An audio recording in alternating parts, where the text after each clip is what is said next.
aturan-aturan hukum adat di Baduy, gunung teu benang dilebur, lebak teu bisa diruksak, sasakan jangan karobah. Soalnya akibatnya itu longsor bumi, gempa alam, angin topan gitu ya. Itu resah ka bangsa sangar ka negara, lamun cik aturan ceritaan orang Baduy. Saya biasanya kan bergilir. Soalnya kalau di Baduy itu jantungnya alam. Timur kan ada Sangyang Dampal. Kalau di barat ada Sangyang Sirah, ada Sangyang Beheng. Kalau Baduy itu Sangyang jantung. Jantungnya alam. Kalau diruksakan nanti jantungnya, itu akibatnya itu ke seluruh dunia nanti rusaknya gitu.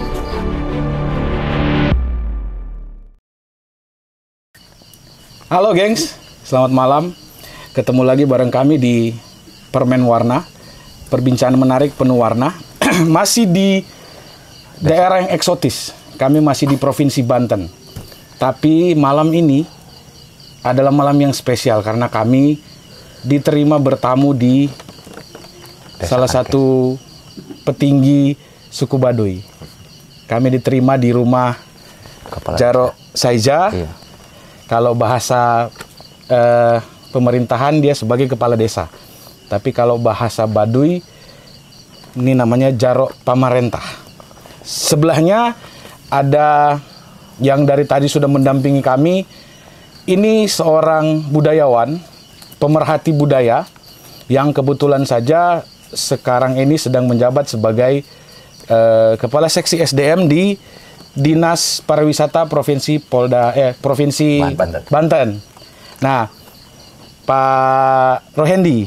Pak Rohendi ini kami tadi sudah berbincang banyak. Ternyata Pak Rohendi ini sudah sejak tahun 95 menjadi pemerhati dan fokus menjalankan penelitian-penelitian tentang suku Baduy. Jadi kami banyak mendapatkan informasi, feedback, sekaligus pengetahuan mendasar dari Bang Hendi. Tapi untuk lebih detailnya lagi kita akan tanya sama-sama.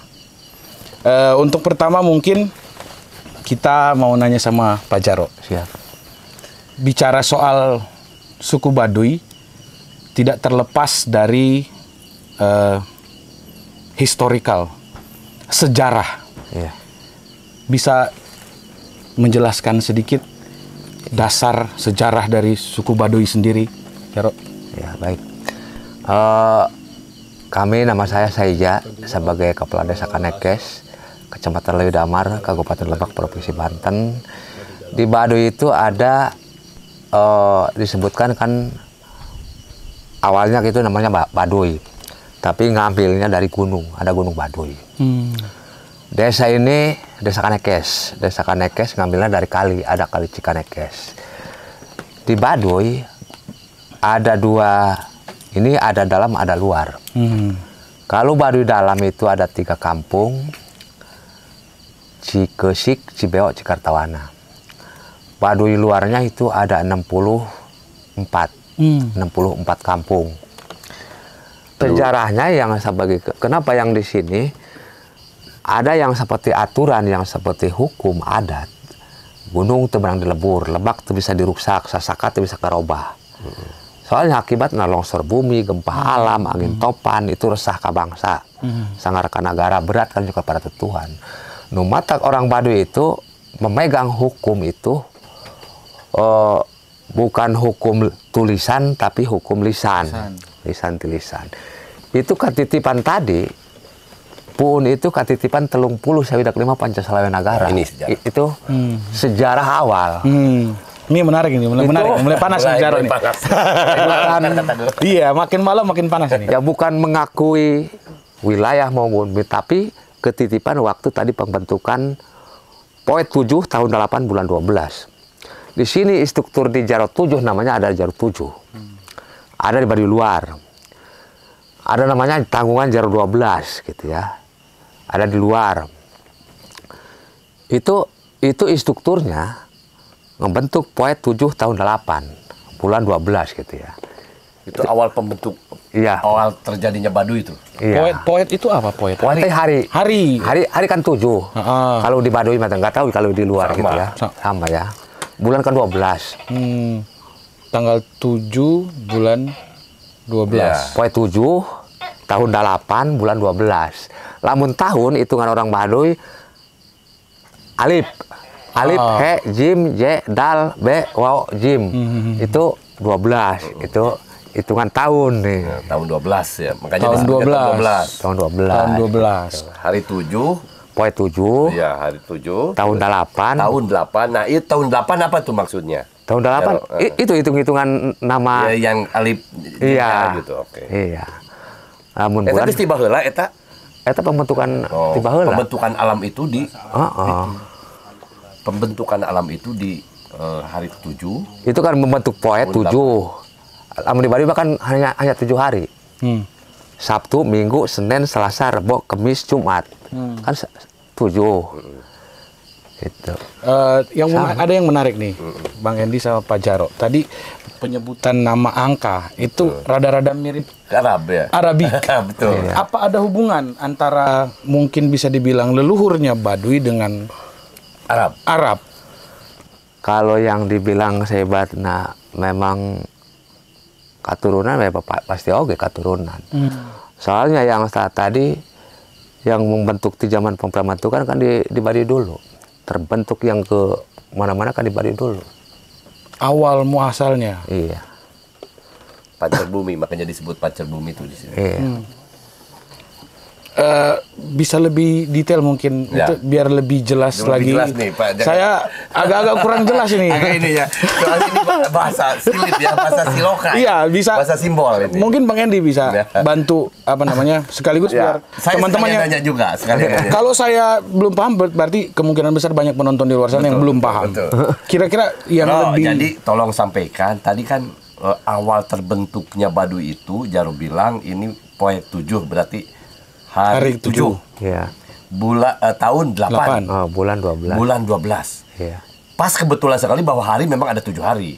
Sampai sekarang. Iya. Bulan kan memang ada 12. Iya. Dari Januari sampai, kalau kita ngitungnya kan dari Januari sampai Desember. Iya. Tahun 8. Nah, yang tahun 8 ini loh yang menjadi pertanyaan Abang pasti. sama tadi yang soal titik mula bahwa semuanya bermula dari Baduy. Bermula di Baduy. Dan Maksudnya apa ada itu? hubungannya Bahwa dengan bumi Arabik. itu pertama diciptakan Ya. di sini atau gimana? Udah jangan ragu-ragu. Apakah ada hubungannya dengan manusia pertama? Kalau manusia pertama, kalau yang saya pertanyakan lagi ya, yang mana? Kalau yang saya tahu, kepercayaan saya dari Nasrani, dari Muslim juga tahu bahwa manusia pertama itu Adam. Iya. Ada hubungannya dengan Ada hubungannya Adam. nggak Ro, dengan itu? Adam? Adam. Pasti ada hubungannya. Soalnya kalau di sini kan nabinya Nabi Adam, Oh, nabinya di sini ada. nabinya Nabi Adam, agama Sunda Wiwitan, gitu ya. Cuman hanya itu aja kalau di Baduy. Selainnya kalau yang menurut dengar saya, Nabi Adam sama Nabi Muhammad itu sepupu asalnya. Cuman Nabi Muhammad itu paling bungsu. Itu. Ini semakin menarik. Peradaban manusia dimulai dari Adam yang ada hubungannya dengan Baduy. Baduy, masyarakat Baduy percaya bahwa segala sesuatu bermula dari Baduy. Koneksinya semakin Betul itu ya? Iya. koneksinya semakin dekat. Sebelum ini, sebelum menjauh nih, Ya. kita sebenarnya tertarik sekali menggali lebih dalam soal hubungan antara masyarakat adat Baduy dengan Adam. Tapi tadi sudah dikunci jawabannya. Ada hubungannya. Ada hubungannya. Jadi jawaban yang kita cari adalah ada hubungannya. Ada hubungannya. Bagaimana itu? Iya. Biar kita menginterpretasikan sendiri Betul, berarti. betul. Karena dia tidak akan menjelaskan secara detail ya. Iya. Karena ini amat sensitif, Bang. Hmm. Amat sensitif, cukup disampaikan itu saja, itu sudah keterangan yang Tapi amat itu mendalam. udah dalam. Dan Iya. kita Udah. menafsirkan sendiri dari situ. Soalnya kalau di Baduy itu sebetulnya ada yang bisa, ada yang nggak bisa. Yang diceritakan yang sebagai dari bla bla bla gitu. Memang ada tidak kami bisa. paham, Itu kami larangan paham. oke gitu ya. Saya itu menceritakan hanya gambaran, gambaran. Tapi kalau menceritakan misalkan bla bla bla, misalkan contoh pertanyaan Gusti Allah dari mana atau itu saya Ya, nggak bisa, tidak bisa. Bahasa di sini tewasa. Tidak boleh. Iya. Mungkin pertanyaan berikut adalah, udah ada berapa banyak presiden yang mampir ke tanah Baduy, Pak Jaro? Ada beberapa. Pak Karno, Yang Sudah di sini amat Sudah. Pak Soekarno amat akrab dengan masyarakat. Iya, banyak yang akrab di sini orang Baduy kalau Pak Karno. Terus Agus Tur, gitu. Yang lainnya nggak tahu ya. Apalagi yang pernah yang Yang pasti sudah ada setelah Sudah Pak Gus Dur ada lagi. Artinya presiden itu walaupun hanya utusannya, Ya. sebenarnya meminta restu ke sini. Iya.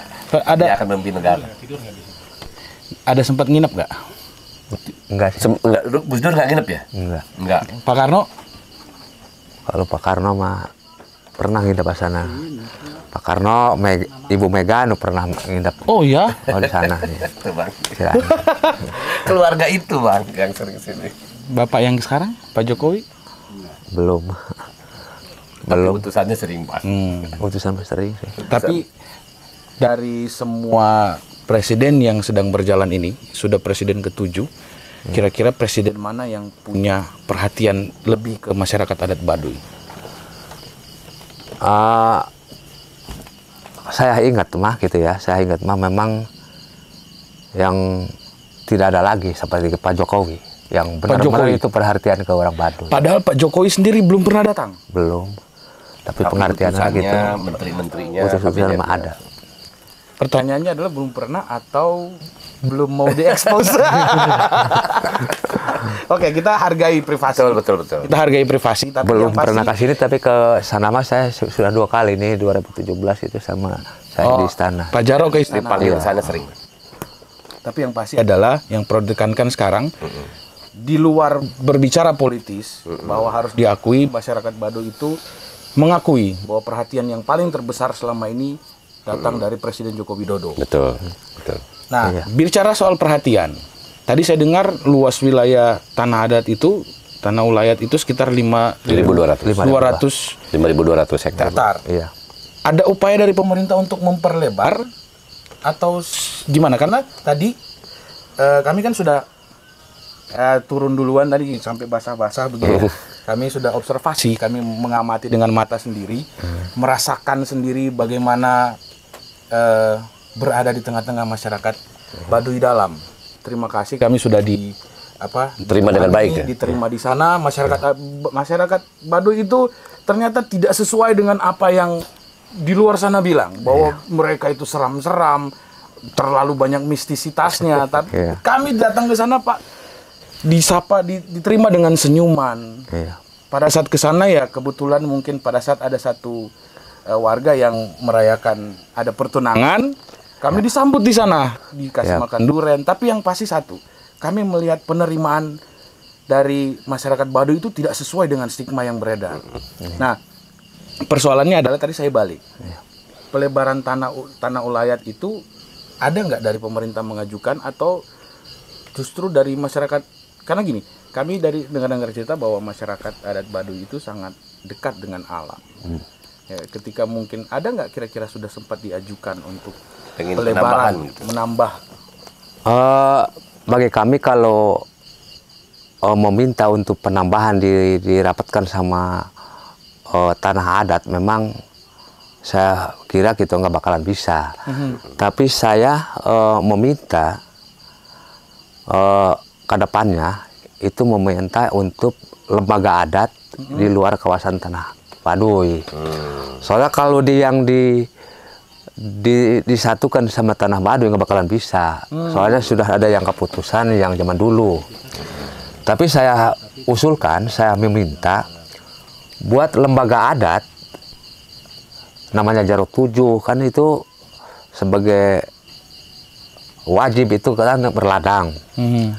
Kalau yang meminta di luar kawasan tanah adat itu saya mau gitu ya. Mau Untuk lahan garapan ya? ya, untuk garapan. Oh, untuk garapan. berarti masyarakat sendiri untuk tanah ulayatnya sudah tidak mau diperlebar. Iya. Tapi kalau untuk tanah Garapan. garapan Lahan untuk garapan, pertanian di malah luar mohon, itu, iya. kalau bisa minta tolong. Itu kami memohon bantuan gitu. Ya kami mudah-mudahan nanti konten ini ditonton sama Ya. orang-orang penting di luar sana Betul. yang bantu bisa mendengarkan suara hati dari masyarakat adat Baduy ini. Iya. So, karena kami juga ngelihat tadi secara dengan mata. Cuman ada satu pertanyaan nih. Iya. Pertanyaan yang mungkin di luar sana sudah banyak ditanyakan. Iya. Kami sendiri mempertanyakan. Kami tahu bahwa ada beberapa aturan adat Pertama adalah kenapa di daerah Baduy Dalam itu tidak boleh menggunakan kamera? Kami tidak boleh mengabadikan di sana. Jaro. Itu kalau aturan di Baduy itu kenapa yang tidak boleh itu nggak mau kan diekspos atau dikembangkan atau disebarkan ke kemana-mana gitu, itu larangannya seperti itu. Soalnya aturan yang di Baduy itu hukumnya, kenapa bilangnya panjang tidak boleh dipotong, pendek tidak boleh disambung, kalau besar tidak boleh diambil, kecil tidak boleh itu liris ibarat Quran. Ukurannya itu tidak boleh ditambahin, tidak boleh dikurangin. Itu bahasa orang Baduy mah ngarek sacelekna nila sapatna nu nya kudu dinyakeun nu lain-lain papakenya jeung lain. Itu selaras lah jeung aturan tadi. Kalau yang misalkan ada yang mau ngebantu, misalkan tadi untuk lahan, tapi mau ditempelkan dirubah sampai tanah adat, itu nggak bakalan. Soalnya orang Baduy nggak bakalan mau gitu ya. Tapi kalau ngasih di luar kawasan tanah adat di pemilik itu semuanya itu mau sebetulnya. Masyarakat adat Baduy Dalam itu sangat memegang teguh filosofi hidup mereka yang tadi, yang panjang tidak boleh dipotong dan sebagainya. Pendek tidak boleh disambung. Artinya apa adanya. Itu dari sebat Quran begini gitu. saja. Seperti halnya kitab suci Al-Quran dalam Islam. Tapi gini, Begitu saja. dari data yang kami dapat sekitar tahun 95 ya, Bang Endi, Baduy ini sudah mulai membuka diri ke Masyarakat luar. masyarakat luar. Mungkin itu dari Baduy luar ya. Tapi banyak juga wisatawan ataupun apa yang diberikan kesempatan untuk masuk ke Baduy Dalam, sama seperti kami tadi. Pertanyaannya adalah, ada nggak yang nakal, yang memberanikan diri untuk melanggar aturan itu? Orang luar datang ke Baduy Dalam, pertama misalnya dia sudah tahu-tahu ada peraturan tidak boleh mengabadikan, tapi dia paksa untuk mengabadikan. Itu kalau itu kan sudah ada kejadian gitu ya. Oh, sudah ada? Sudah. Saya kan di depan kan ada yang buku tamu nih. Itu aturan-aturan yang dilarang di Baduy Dalam maupun Baduy luar itu ada. Saya bisa kasih tahu. Soalnya kan saya kejadian yang tahun kemarin baru 2 tahun nih. Ada 5 orang meninggal. Itu di kampung di Gajebo nih. Itu sebetulnya Selasa Jumat itu tidak boleh rame-rame, tidak boleh teriak-teriak gitu. Itu ternyata dia kan nggak dengar. Itu sampai 5 orang yang meninggal. Tapi saya mah kalau pengunjung dari mana saja, kan saya bikin bacaan nih. Kalau enggak gitu, di sini aja. Saya dikasih saran gitu. Jangan sewenang-wenang, nggak bisa kayak di luar gitu ya. Itu biasa dikasih saran aja dulu gitu. Itu meninggal karena apa? Tenggelam. Padahal air dia cuma segini. Larangannya tidak boleh main air. Tidak boleh main air. Itu kan kalau Selasa Jumat kan itu angker, kalau bahasa di Bali mah angker. Itu dia waktu hari Selasa dia teriak-teriak di kali gitu ya. Pas jam siang nih, pas jam 12 itu kan dalam bahasa Baduy sendekala itu. Sendekala kalau gitu. Waktu yang tidak boleh dipakai untuk main-main gitu. Ya itu kenapa gini. Menariknya adalah masyarakat Baduy itu, kalau dari hasil omongan ini, masyarakat Baduy itu saking dekatnya dengan alam mungkin. Masyarakat Baduy bisa mengetahui potensi-potensi bencana atau kejadian-kejadian buruk. Itu gimana cara? Apakah benar nggak tadi asumsi saya bahwa saking dekatnya dengan alam atau bagaimana? Itu kalau yang orang Baduy itu biasanya kalau yang mau bencana dimanapun itu ada yang ngasih membisiki, ada yang membisiki, ngasih tahu. Ya masih ini gitu ya. Sama orang-orang. Apalagi kepada kolot gitu. Pada kokolot ya. Gitu yang sesepuh ya. Soalnya kalau yang bicara yang aturan untuk hukum adat itu, kalau misalkan tadi yang saya katakan yang kenapa yang pondok panjang tidak boleh dipotong, pendek tidak boleh disambung, besar tidak boleh diambil, kecil tidak boleh ditambah, itu liris hebat Quran. Kalau misalkan yang pendek ditambahin itu kan menyalahi aturan. Kalau yang seperti tadi pendek disambungin itu kan tadi sambunginnya kan dilarang ku masalah aturan di adat gitu. Itu yang menyambungin gitu, menambahan gitu. Soalnya masih lanjut lagi soal ini. Soal tadi yang kesempatan luar biasa kami bisa bertamu di masyarakat suku Baduy Dalam. Yang tadi saya sudah sempat bilang sebelumnya bahwa image atau gambaran luar sana yang kami terima di Kampung Cikesik itu beda jauh. Kita mau bertanya nih sebenarnya soal kehidupan sosial masyarakat Baduy, Baduy Dalam dan Baduy Luar. Apalagi masyarakat Baduy Dalam yang kita sama-sama tahu stigmanya sangat negatif, terlalu mistis lah. Mungkin ada yang bilang suka terbang-terbang lah gitu. Sebenarnya kehidupan sosial masyarakat Baduy Dalam itu seperti apa? Cara mereka bertani, cara mereka mungkin prosesi pernikahannya, cara mungkin yang paling simpel lagi, karena kita tahu bahwa masyarakat adat di Baduy ini sangat dekat dengan pencipta. Bagaimana cara beribadahnya? Kalau ibadahnya kan di Baduy itu ada, tapi beda. Kan di sini kayak ada puasa, ada puasa. Kalau yang sebutannya namanya kawalu. Kawalu itu kayak Idul Fitri sama, kan ada puasa, ada upacara kawalu, ada seren tahun gitu ya. Itu yang dilakukan yang seperti orang Baduy luar ngikuti ke Baduy Dalam. Kalau selagi mengadakan upacara kawalu, diadakan di Baduy Dalam. Itu bentuk upacaranya seperti apa? Itu akan ada puasa, ada mungkin ritual gitu ya. Ya, anak pun selamatan gitu, ada gitu, ngariung-riung biasa. Jadi ada tiap tahun itu ada bulan kawalu ya, tiga bulan ya. 3 bulan. Ada kawalu awal, kawalu tengah, dan kawalu tutup. Kawalu 3 bulan. Nah di 3 bulan itu tidak selama 3 bulan di Baduy Dalam, kan pusat ritualnya ke Baduy Dalam. Jadi orang-orang Baduy luar ikuti ke Baduy Dalam. Dia turunan mana nih? Turunan Cibeo, berarti dia kawalunya ke Cibeo. Yang orang kayak tadi Batu Belah kan ke Cikesik. Ada yang ke Cikartawana, dia pada ke sana. Di hari tertentu yang ditentukan oleh adat, dia pada ke sana. Di mana? Kalau di kampung sebenarnya namanya kan rumah puun gitu ya. Itu kan sebagai rumah jaro, ini jaro tangtu namanya, jaro tangtu. Terus kalau yang di luar-luar gitu yang memang ada yang disaklarkan, ada yang seperti harus ada upacaranya. Soalnya tugas yang sebagai jaro 7 itu sebetulnya saya biasa tiap tahun kan bergilir. Ada ke Ujung Kulon, ada ke Gunung Madur, Gunung Kembang, ada Gunung Honje. Saya ke Lapindo pernah ke waktu yang sebagai itu ke sana, itu ada upacara.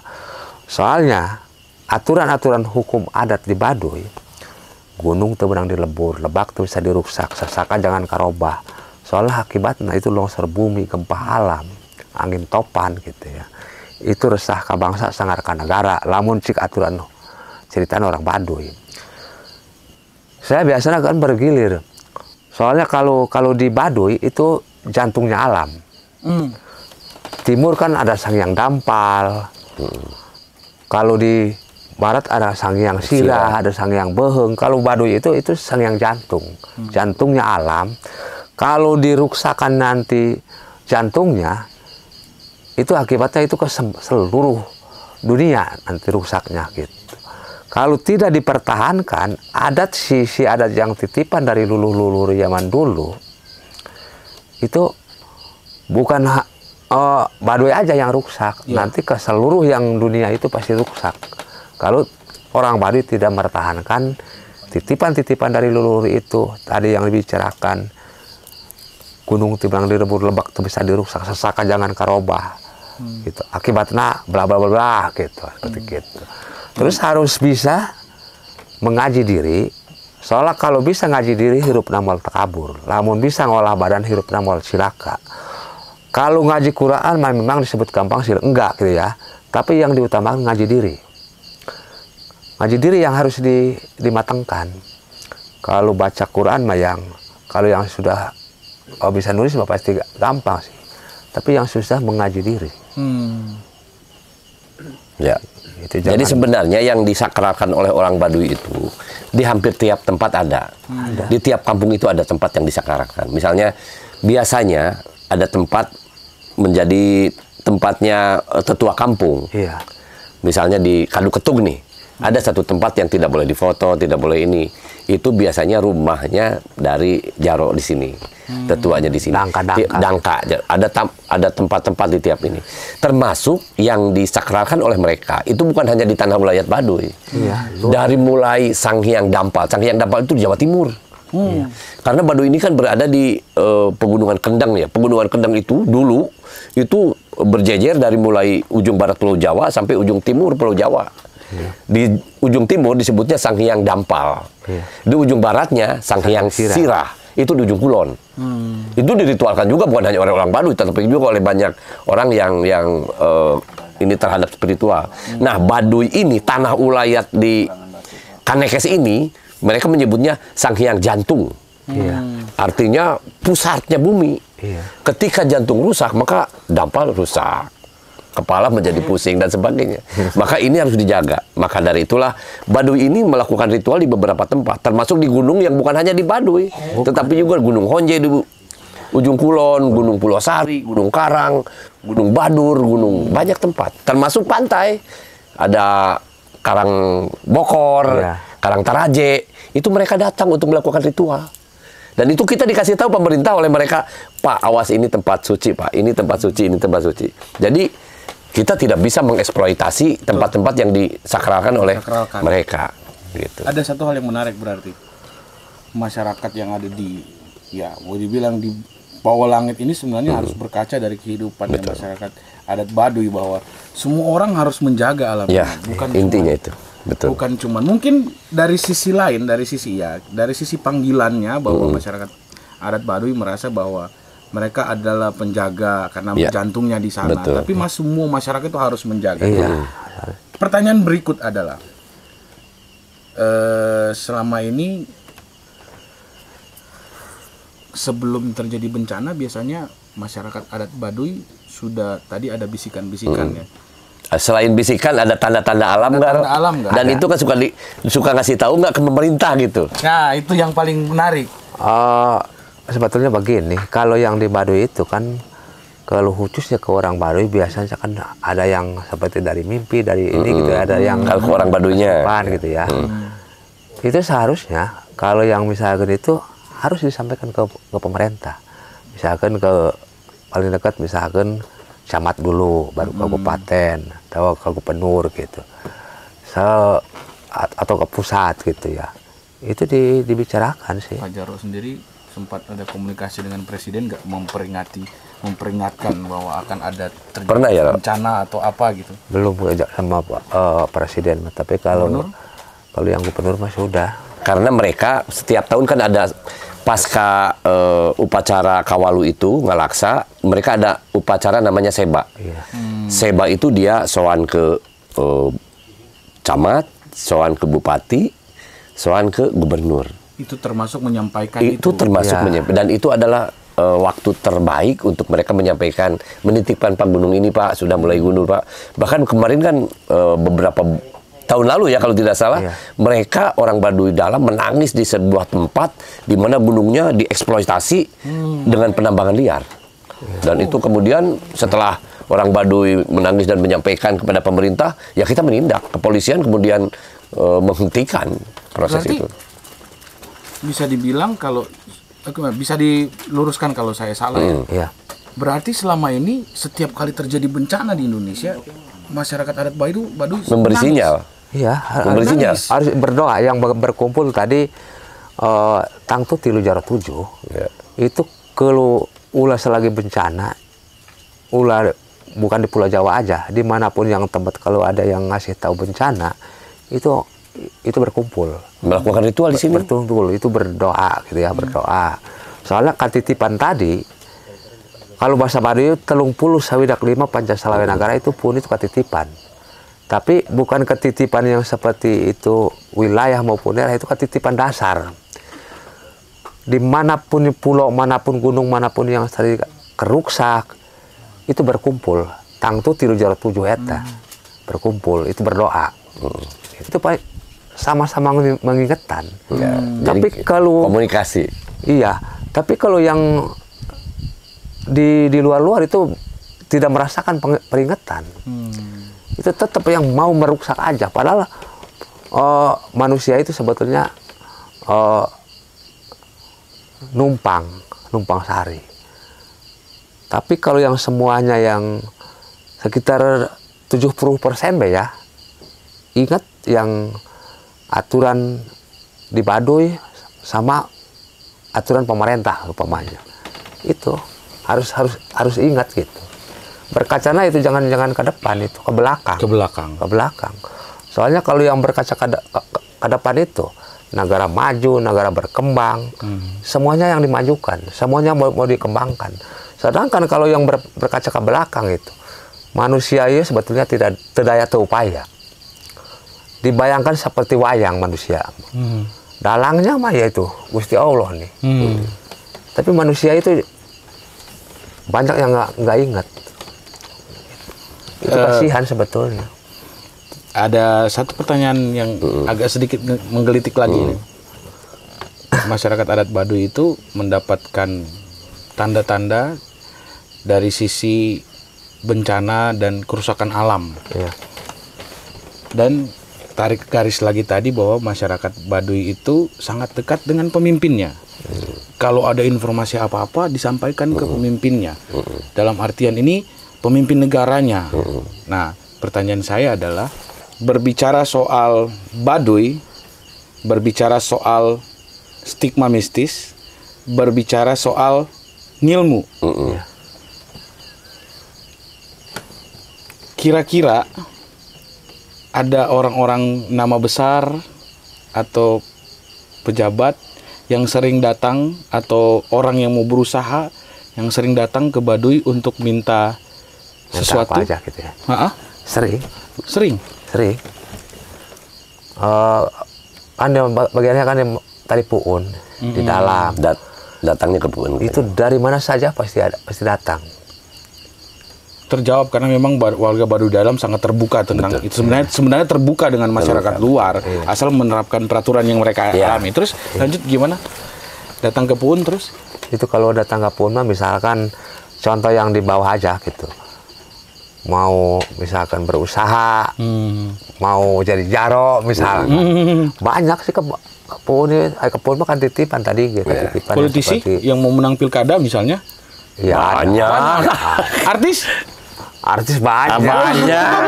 Tapi kan mereka amat memegang privasi. Dia ketika ada siapapun petinggi yang datang ke sini, dia tidak akan menyebutkan bahwa sudah banyak yang beda dengan dukun-dukun di luar. Tapi sebenarnya gini, lebih ke makna mendalamnya.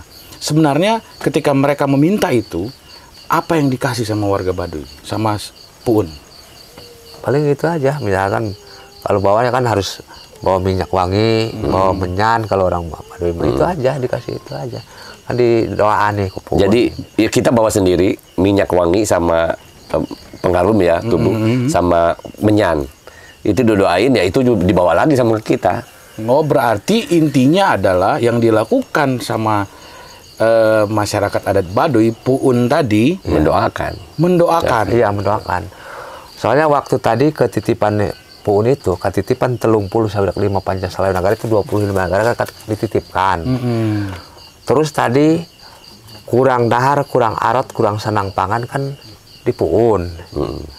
Pamakainya kerisa pucuk, buaya sabelah, pici sareal, menyansakati itu saringgit. Itu mau minta ke Puun itu gitu ya. Persyaratannya, ceritanya 7 turunan itu harta kekayaan nggak habis. Cuman satu dilakukan hatinya harus tapa manusia. Tapa manusia, tapa kudrat. Itu. Baduy mah menang luar dari kanang Rasulullah. Ya intinya mah sebenarnya dibalikan lagi sama orang Baduy sama kita. Ketika tujuan kamu ingin tercapai, ya kamu harus benar-benar menjadi orang yang baik.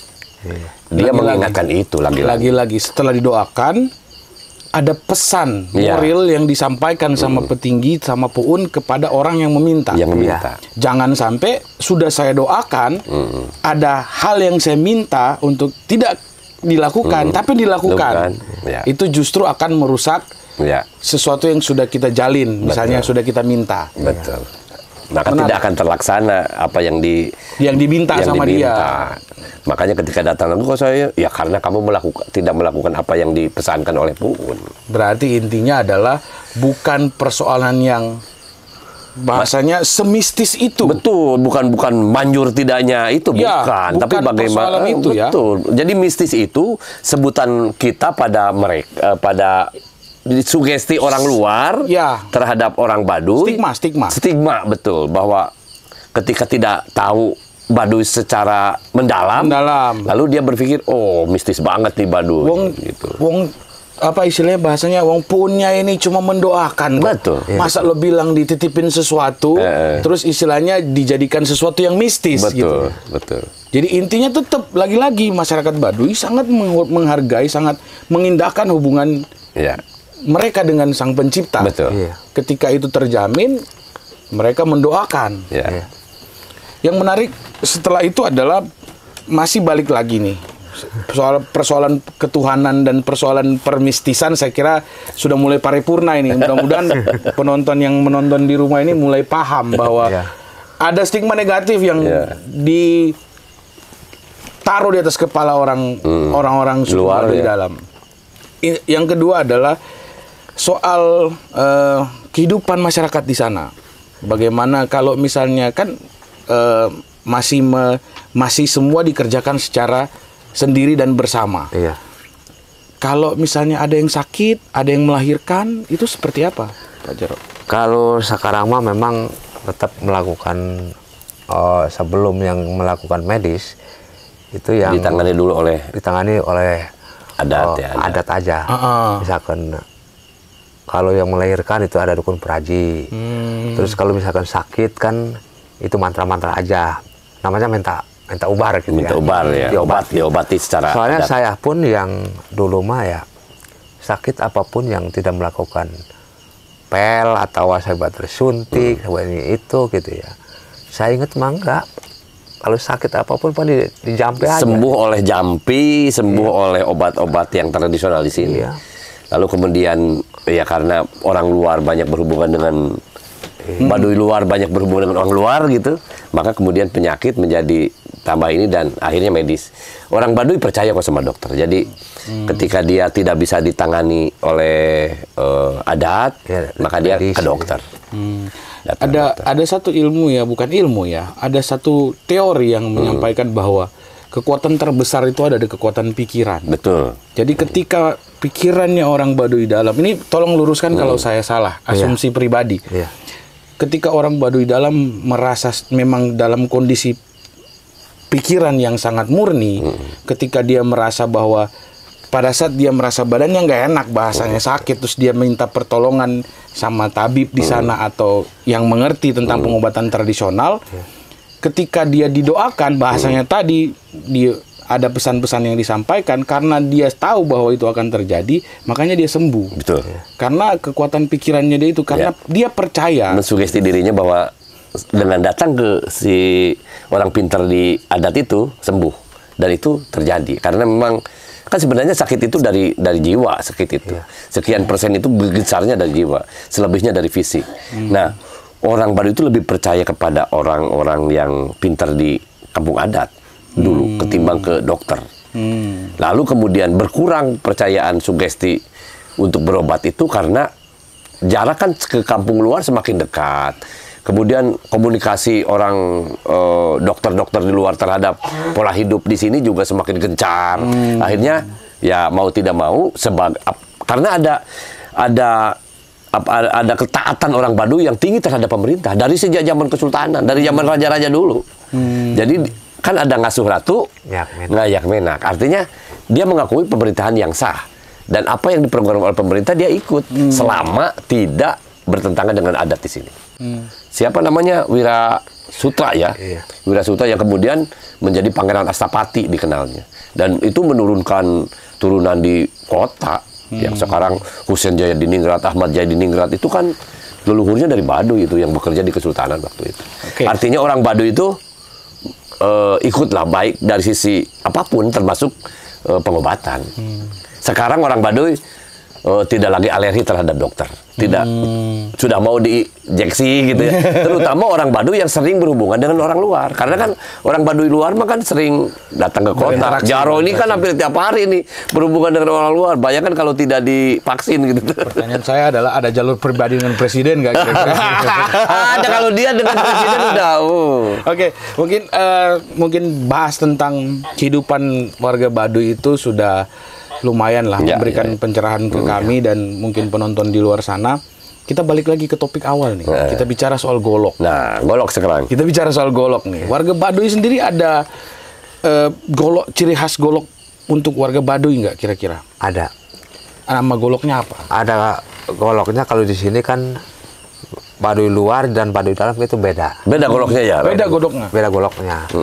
Terus kalau yang saya dengar gitu zaman dulu, paling yang itu namanya daenci.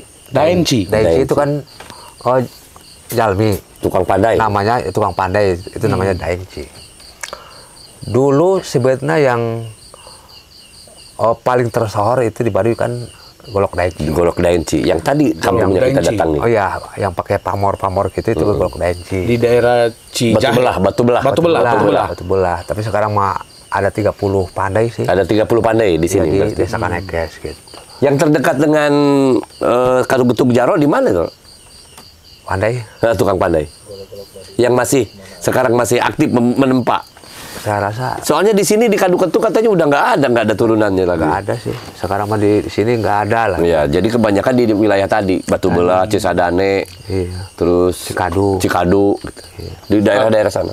Kalau golok-golok bahasanya golok pusaka peninggalan, ada yang masih nyimpan kah warga Baduy? Pasti ada sih. Pasti ada ya. Pasti ada. Jaro sendiri punya nggak golok Jaro. pusaka? Ada lah pasti. Soalnya kemana-mana pasti bawa golok. Dan itu bukan golok pakai pasti. Itu golok pusaka. Itu mahal. Golok yang ditaruh di ditaruh di sebelah kanan. Ya. Mau tahu apa itu kiri kanan? Nonton podcast yang lain. Podcast kita sama Ki Kumbang. Gini. Selain apa namanya? Kan tadi cuma dibilang soal pandai besinya. Dari sisi bentuk bahan ada yang identik nggak yang asli bahwa ini memang Baduy dalam atau Baduy yang buat ini? Itu sebetulnya kalau yang khas mah hanya khas Baduy dalam, yang Baduy luar memang beda. Tapi kalau yang terbentukan itu mah dulu mah memang di Baduy dalam kan ada pandai gitu. Oh, di Baduy dalam ada pandai dulu? Ada Baduy dulu dalam mah. ada. Tapi sekarang mah kan tidak ada. Tidak ada. Cuman hanya dua ini aja, ada Baduy luar dan Baduy dalam gitu. Cuman itunya beda gitu. Materialnya apa? Bahannya apa? Bahannya yang beda. Dina itu bentuknya. Bentuknya. Ya contoh kan di sini ada nih. Coba. Kalau pakai tanduk kerbau nih, itu Baduy luar. Kalau Baduy dalam ini. Oh bener. Ininya kan itu bedanya. Oh ini rotan. Oh bukan, ini tali. Handam namanya. Handam. Handam itu apa? Handam kayak akar. Iya, sejenis rotan. Sejenis rotan. Boleh diangkat, siapa tahu. Boleh. Yang mau lihat perbedaannya. Nah, ini mah sulangkar, ini besi diangkat sulangkar. ke kamera sini.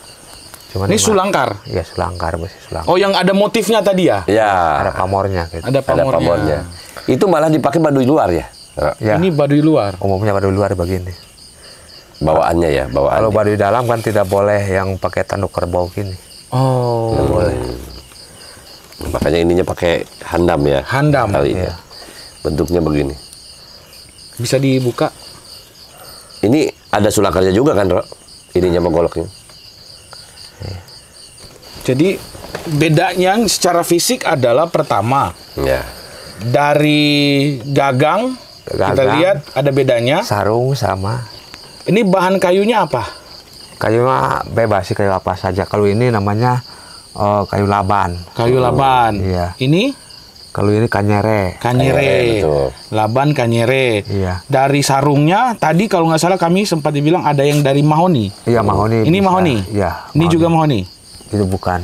Oh, Kalau ini namanya kayu Kisabrang oke, Kisabrang namanya. Sungke. Sabrang. Iya, Sungke. Sungke. Nah, selain itu, gengs, bedanya dari sisi motifnya yang di sarung, ini yang Baduy luar, dia menggunakan ornamen yang terbuat dari tanduk kerbau. Sedangkan kalau yang di Baduy dalam, pakainya sejenis rotan yang apa tadi namanya? Handam. Handam. Ya, Sayang kan? sih cahaya di sini tidak boleh pakai cahaya sesuatu apa, tidak boleh pakai lampu. Ini kita cuma berdasarkan yang ada saja. Bisa dilihat secara detail, beda sekali guys. Iya. Boleh di itu aja Itu mah deketin. harus alam aja gitu Pak, pakai alam, dari alam. Nah, kalau ini diperjualbelikan kalau yang ditempa di Baduy. Dijual belikan. Kira-kira penjualannya sampai di mana? Terus cara menjualnya orang Baduy yang ditempa di Baduy dalam bisa diperjualbelikan, caranya seperti apa? Itu kadang-kadang kan ya dia kan nggak, misalkan Baduy dalam ini datang ke Pandai pesen gitu ya, buat sehari-hari kan orang Baduy semuanya kan punya bedog, golok gitu ya. Kalau bedog mah tidak sulangkar. Tidak pakai sulangkar. Kalau bedog itu untuk kerja, untuk kerja. Ya. Itu kalau yang Baduy dalam maupun Baduy luar dia kan pesan kebanyakan pesan ya, pesan ke tukang pandai. Atau di pasar-pasar ada, di pasar-pasar juga ada ya, Roy? Ada sih. Ke Jakarta?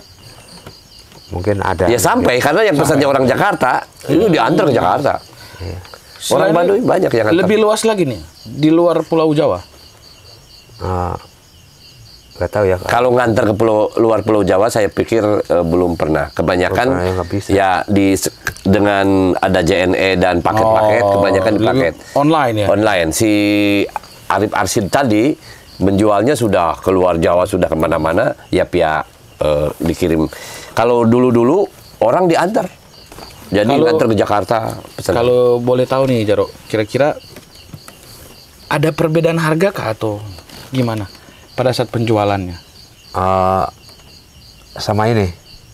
Ya, antara dua ini. Kalau ini mah kan kalau namanya pamor itu hampir sama sih. Harganya mah ya Baduy luar maupun Baduy dalam sama.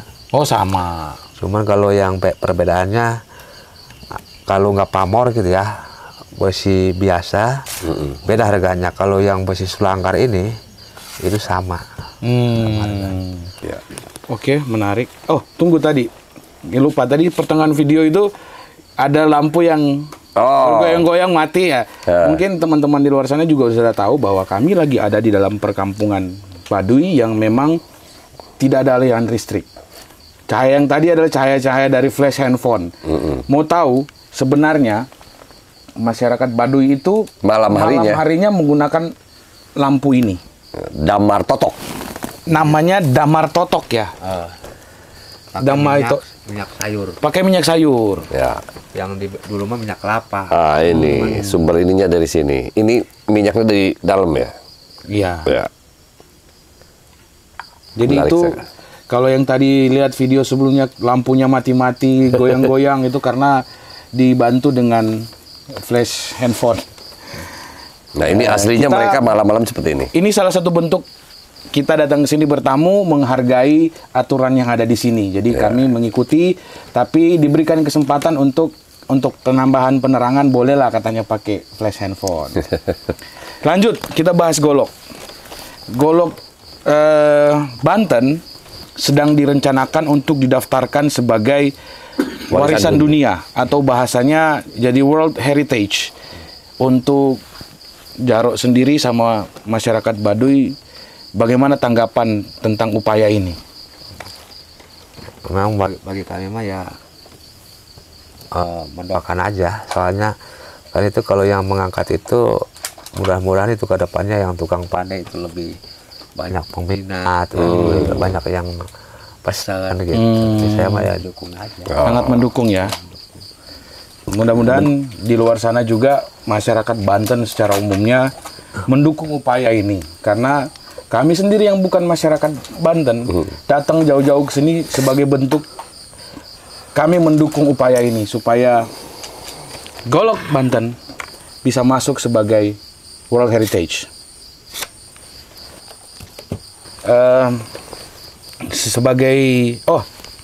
Saya kurang kalau belum tanya sama Bang Hendy nih. Gimana Bang Hendy sebagai seorang budayawan nih soal proses ini, selain Bang Hendy sebagai seorang pejabat pemerintah nih, sebagai budayawan, gimana nih soal upaya ini? Ya, kalau dari sisi pemerintah, ketika produk budaya ini akan diusulkan sebagai warisan dunia, ya salah apabila tidak mendukung. Karena ketika golok-golok yang ada di Banten, golok Ciomas ya, terkenal sekali, golok Baduy, golok Seat, dan golok-golok lainnya, itu artinya pertama akan menambah semangat kepada para pelaku pandai. Berikutnya berarti satu-satu warisan budaya yang ada di Banten itu akan terselamatkan. Karena ketika ini sudah diakui sebagai warisan dunia, maka kedepannya tanggung jawab Jaro nih untuk menjaga ini semakin kuat nih. Bagi dunia pariwisata itu akan menambah daya tarik. Jangan-jangan orang luar negeri atau orang manapun yang tertarik akan hal golok, mereka akan datang ke Banten. Karena golok ini sebenarnya sudah menjadi identitas orang Banten. Orang Banten kemana-mana pasti bawa golok. Pasti bawa. Dan disimpan goloknya pun seperti disampaikan oleh Kumbang, itu berbeda. Dan itu menjadi kultur orang Banten. Ada golok pakai yang biasa dipergunakan untuk kerja sehari-hari, dan ada golok pegangan. Golok pegangan yang dibawa kemana-mana. Biasanya itu dipakai sama para jawara. Para jawara. Di Banten ini ada dua yang menjadi ikon ya, tasbih dan golok. Tasbih itu sebagai ikonnya orang kalangan pesantren, ulama, dan golok adalah para jawara. Kesehariannya golok bagi orang Banten adalah teman untuk menemani dia kemana-mana, untuk jaga-jaga. Sebenarnya sih kalau kata Jaro, kenal sih mau kemana-mana bawa golok, bukan untuk membunuh orang atau untuk apa-apa. Tapi jika di jalan ada akar yang menghalangi, dia tidak susah-susah tinggal. Sebenarnya itu. Kalau hujan tuh timbang yang ngalah tiung. Nah, kalau kehujanan dia untuk ngambil. Kalau orang Baduy itu teman. Nah, temannya itu kan itu. Jadi kita kehidupan, kematian, hebat harus pakai golok. Nah, itu penting tuh. Kehidupan, kematian harus pakai golok. Harus golok. Jadi orang meninggal memang dibarengi sama golok maksudnya. Bareng sama golok. Soalnya satu orang meninggal, keduanya berlakunya golok itu kan kalau hari hanya kan potong ayam pakai golok. Artinya ketika ada yang meninggal paham. Ada potong ayam untuk orang yang berdoanya gitu.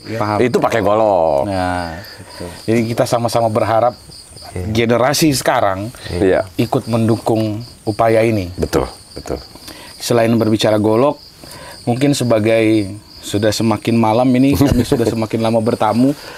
Yang paling penting yang harus saya coba tarik kesimpulan tadi adalah, pertama, gengs, Baduy adalah jantung. Ketika kita berbicara jantung, ini harus dijaga. Anatomi manusia itu, jantung adalah salah satu organ vital. Ketika ini bermasalah, badan yang lain pasti akan bermasalah. Jadi kita berharap semua orang harus sama-sama menjaga jantung ini.